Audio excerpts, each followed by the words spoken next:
और मैंने ये आग्रह किया था कि हमारे वर्ल्ड में दो देश है, एक यूके और जर्मनी। उसमें एक एटोबॉक्स करके कंपनी थी और उसी कंपनी के लेग्स उस समय अच्छे थे। उसकी कीमत बहुत ज़्यादा थी, पर उस समय मिश्रा जी के सहयोग से WCL ने करीब 90 लोगों के लिए ये पैर लगा कर दिए, और जिनको पैर लगा कर दिए उन्होंने अभी यहाँ कराटे का प्रात्यक्षिक किया, बुलेट चलाया, फाइटिंग की। यानी आम आदमी जो कर सकता है वो सब काम वो करते हैं। ऐसे ही जवान क्रिकेट खेलता है, ये उसी कैंप में थे और इनको सबको इसको दोनों पैर उसी समय लगाए थे। ये जो कराटे वाले हैं जिन्होंने इतना अच्छा प्रात्यक्षिक किया, इन सब लोगों को, तुझा नाव क्या रे मागचा? सुमित काटे साठे। ये लड़का मेरे पास आता था और मैंने कहा कि तुम इसमें सब लोगों की लिस्ट तैयार करो, और WCL ने इन लोगों को ये पैर लगा कर दिए। कितने अच्छे हो गए, आप देखो, इनका जीवन बदल गया। तो आज मैंने फिर पूछा कि पैर कहाँ के हैं, तो पैर कहाँ के, तो मुझे उस समय याद है कि मैंने थावरचंद गहलोत उस समय मंत्री थे। ये अलिमको करके कंपनी है भारत सरकार की, और ये दिव्यांगों के लिए सब साहित्य तैयार करती है। इनको हमने मेडिकल कॉलेज में काफ़ी बड़ी जगह भी दी है और इसका ऑफिस भी यहाँ है। और इस कंपनी को मैंने कहा था कि ऑटोबॉन या यूके के कंपनी के साथ आप जॉइंट वेंचर करिए, और मैंने जर्मन और लंदन में कंपनियों के साथ बातचीत भी की और थावरचंद जी के साथ उनका कोऑर्डिनेशन करके दिया, और अलिमको का जॉइंट वेंचर हुआ। और अभी आज जो पैर लगने वाले हैं वो उन्होंने मुझे बताया कि वो जॉइंट वेंचर में तैयार हुए उसी क्वालिटी के हैं। इस बात का मुझे समाधान है, क्योंकि इसकी जो क्वालिटी है अच्छी होगी तो इन लोगों को कॉमन आदमी जैसा ये काम कर सकते। बुलेट भी चलाते हैं। ये जब साठे और ये सब मेरे घर पर आए तो बुलेट चलाए उन्होंने मेरे घर में। तब मिश्रा जी उस समय थे, तब इनको सबको हमने उनका सत्कार किया था। और आज भी इसी प्रकार से दिव्यांगों के लिए ये साहित्य का डिस्ट्रीब्यूशन हुआ है। और अब मेरे भी आंखें खराब है, क्योंकि मैं कोई भी चीज़ में क्या गड़बड़ है वो पहले चेहरे से पहचान लेता हूँ। तो ये लोग जब दान करते हैं तो मरी गाय बम्बन को दान, जो दूध नहीं देने वाली उसको दान करते हैं। तो मैंने क्वालिटी भी देखी, क्योंकि इसकी क्वालिटी में अब काफ़ी सुधार हुआ है एलिमको के, और इसलिए मैं बहुत आग्रही रहा कि इंटरनेशनल स्टैंडर्ड के जो इक्विपमेंट है वो मिलने चाहिए। अभी जैसे अरुण जी ने बताया, मैं आपके इंस्टीट्यूट से बहुत दिनों से संबंधित हूँ। ये 3-4 साल में मेरा आपसे संपर्क नहीं हुआ, पर ये जो टॉपलर इम्प्लांट है इसके लिए हमने मेयो में विशेष रूप से सुविधा उपलब्ध कराई, और डॉक्टर कीर्तने करके है जिनको पद्मश्री पुरस्कार मिला है, उनको नागपुर लाकर उनके हाथ से ऑपरेशन किए मेयो हॉस्पिटल में। अब वो काफ़ी बच्चों को उन्होंने ऑपरेशन किया और उनके डॉक्टर अभी असिस्टेंट जो थे वो तैयार हो गए हैं, और ये मेयो हॉस्पिटल में है। वैसे ये इस विषय में जितनी जानकारी है उतनी लोगों में नहीं है। जो टॉपलर इम्प्लांट है ये छोटे छोटे बच्चों को सुनने में नहीं आता, उनके ऑपरेशन से उनका जीवन बदल जाता है। और इसलिए मैं MD साहब को कहूँगा कि जो 6 लाख रुपए लगते हैं उसको, अब मालूम नहीं उसकी कीमत कुछ कम हुई क्या? थोड़ा कम हुआ है। तो मैं जब MSME मंत्री था तो मैंने विशाखापट्टनम में एक मेडिकल डिवाइसेस का पार्क खोला। अभी 7 करोड़ का MRI 2 करोड़ में होता है। 5 से 7 लाख रुपए का जो वेंटिलेटर था, वो 500 वेंटिलेटर हमने कोविड के समय डोनेट किए। एक की भी तकरार नहीं है। वो 1,47,000 रुपये में।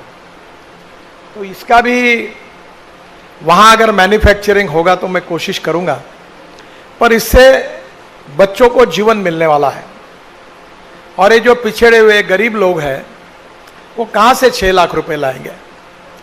तो स्वाभाविक रूप से कम WCL के क्षेत्र में जो ऐसे बच्चे हैं उनको CSR से अगर मदद की जाएगी, पैर लगाए जाएंगे, तो ये बहुत अच्छा काम होगा। मैं MD जी, WCL के MD मनोज कुमार जी और उनके सहयोगियों को आज के कार्यक्रम के लिए विशेष रूप से बहुत बहुत धन्यवाद देता हूं, और आप सबकी ओर से और हमारी विदर्भ की जनता की ओर से उनको धन्यवाद देता हूं।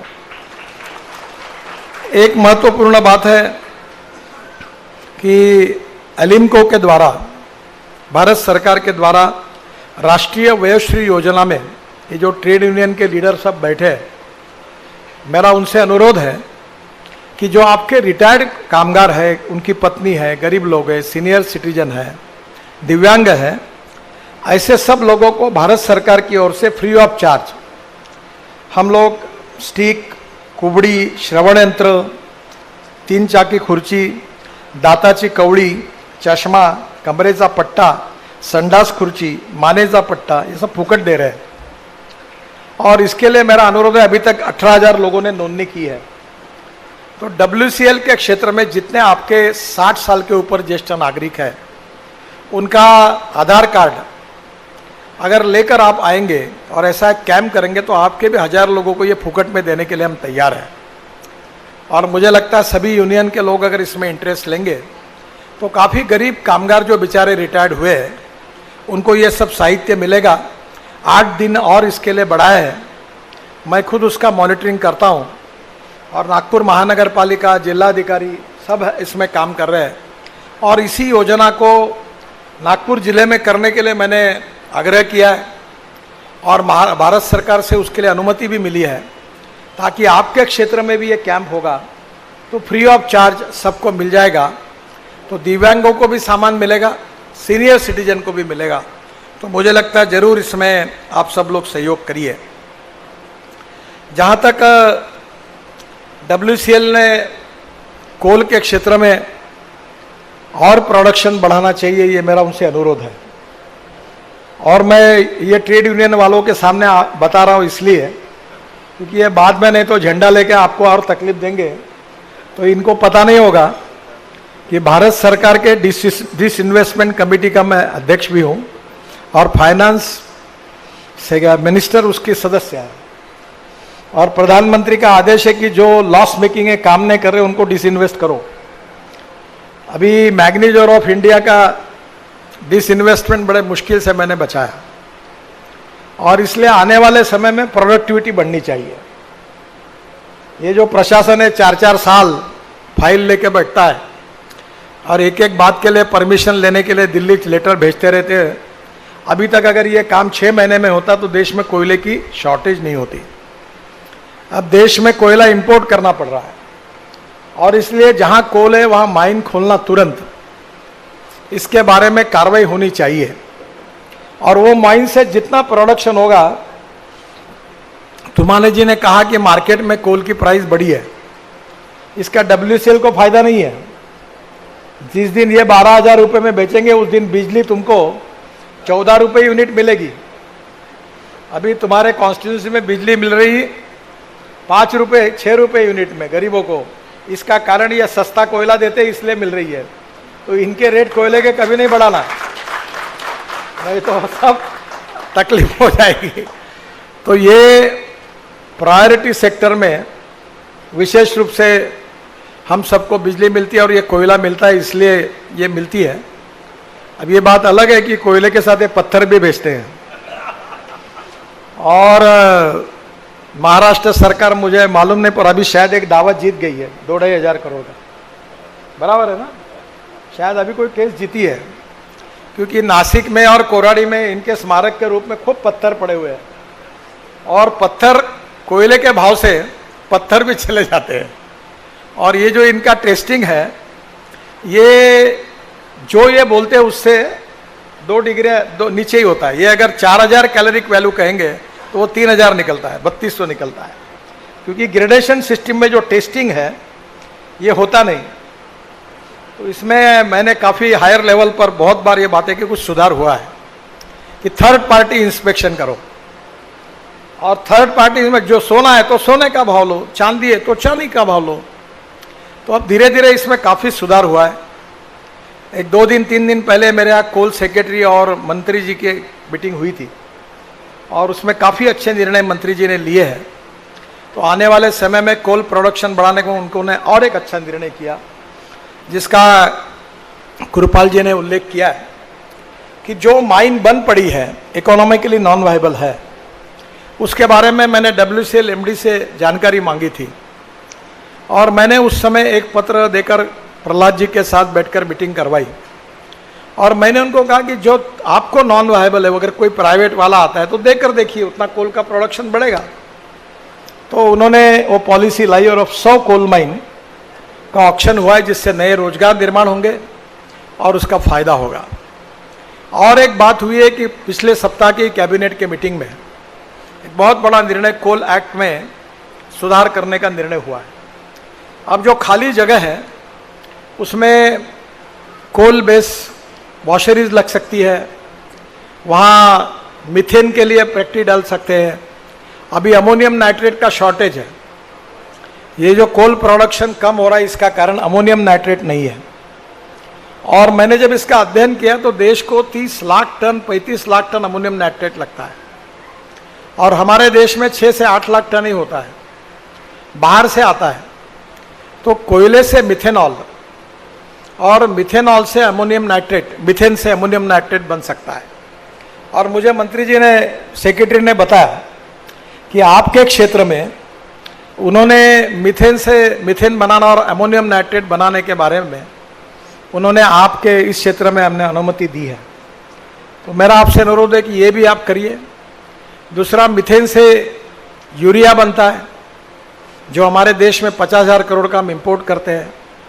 इसके साथ मिथेन से DME बनता है और अमेरिका में जो हमारा LPG गैस का सिलेंडर है उसमें 20% DME डाला जाता है, तो हमारा गैस सिलेंडर 30-40 रुपये सस्ता होगा, तो गरीबों का फायदा होगा। तो ये सब बातें मेरा अनुरोध है कि केवल WCL ने नहीं, प्राइवेट सेक्टर में भी लोग टेंडर निकाल कर बुलाइए और उसमें ये शुरू होगा तो विदर्भ के युवाओं को रोजगार मिलेगा, हमारे यहाँ प्रगति होगी, विकास होगा और हम सब लोग उसी के लिए काम कर रहे हैं।